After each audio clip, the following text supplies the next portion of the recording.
Now, we're all still in shock at the unimaginable crimes committed by Lucy Letby, with serious and important questions now being asked of NHS bosses. But, like night follows day, some bad faith actors on the hard left are now politicising the case to fuel racial division. Yesterday, race baiter-in-chief Dr. Shola sparked outrage by claiming Letby only got away with her heinous crimes for so long because she was white. Lucy Letby exemplifies how ideology of whiteness keeps Britain in a chokehold. They believed her tears, denials, even though evidence said otherwise, for no other reason than she's white. A black or brown nurse would have been reported to the police immediately and sacked for suspicion. That truly vile woman doubled down today in a highly sarcastic tweet, telling people to stay offended at her original post and describing those taking exception as despicable humans. Now, she has inspired a wave of race baiting, with uber-woke secondary school teacher turned columnist Nadine Aspel writing in Glamour magazine that Letby's white privilege helped her commit murders in plain sight because white women like her are, quote, shrouded in a veneer of fragility that protects them.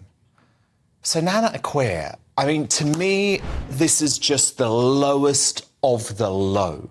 Why are folk on the hard left trying to politicise Lucy Letby to stoke a race war?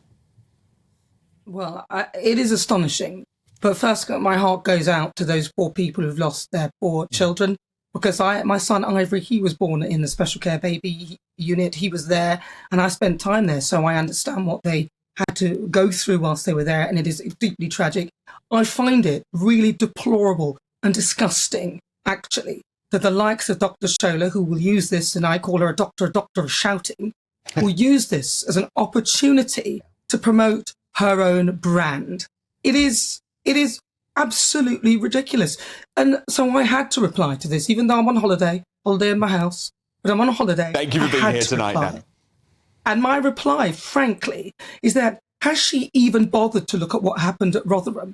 Let's talk about that, because remember those poor girls, they were white girls who were abused mainly by Pakistani men, but yet people were afraid to report it because they were scared of being called racists. So I pointed this out to Shola that perhaps if Lucy Letby had been black, perhaps people would have been scared to report it because they would have been called racist, and that might have actually meant things would go on for longer. But let's be honest here. This is all about promoting her brand. She doesn't know anything about the case because from what she said, it's clear that she hasn't understood. What happened there, the reason Lucy Letby got away with this was because she knew what to do. She knew how to hide things. She knew she could inject insulin. She knew she could inject air. She knew she could overfeed without being detected. It was circumstantial evidence that eventually convicted her.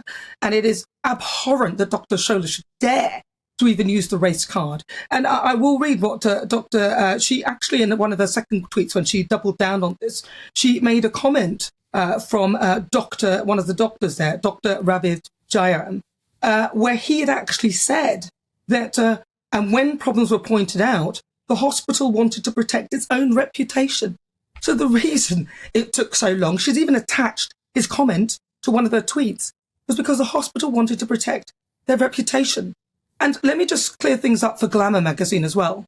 The image of a serial killer. Okay, there are 4 women in British prisons right now serving whole-of-life orders for killing. They are all white. So I don't really know what these people are talking about, but I find it deplorable. It's the lowest common denominator that they would use the race card to try and use this as a reason why that wicked woman murdered those babies and why she was not brought to justice so quickly. It's disgraceful. It is, because it is just part of this constant attempt to divide, Nana. And what's really interesting, they try and blame the media as well. And they say that the media are trying to present Lucy Letby as an unlikely killer because she was angelic, and they wouldn't do that if she wasn't white. But actually, I read a brilliant piece tonight by Tom Slater, the editor of Spiked, who had done lots of research into this and very quickly discovered that actually the media would also run pictures of, for example, a Muslim terrorist as a child, describing him as angelic. So they are looking for racism where it simply doesn't exist. They are promoting their own brand of what they're calling this whiteness, and she was protected by whiteness.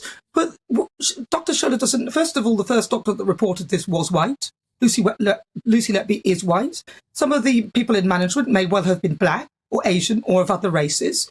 But what is she talking about? Did the black people perpetuate the white privilege as well that she's talking about?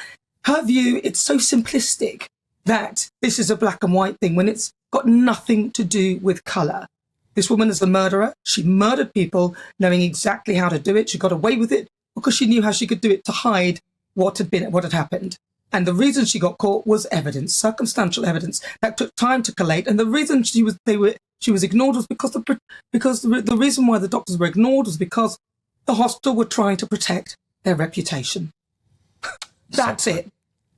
So true. Brilliantly put, Nana Akua. Thank you for interrupting your holiday. We miss you. When are you back, Nana? Oh, September. Oh, goodness. Well, we will hold the fort for you, Nana, and we'll see you next month. Thank you so much.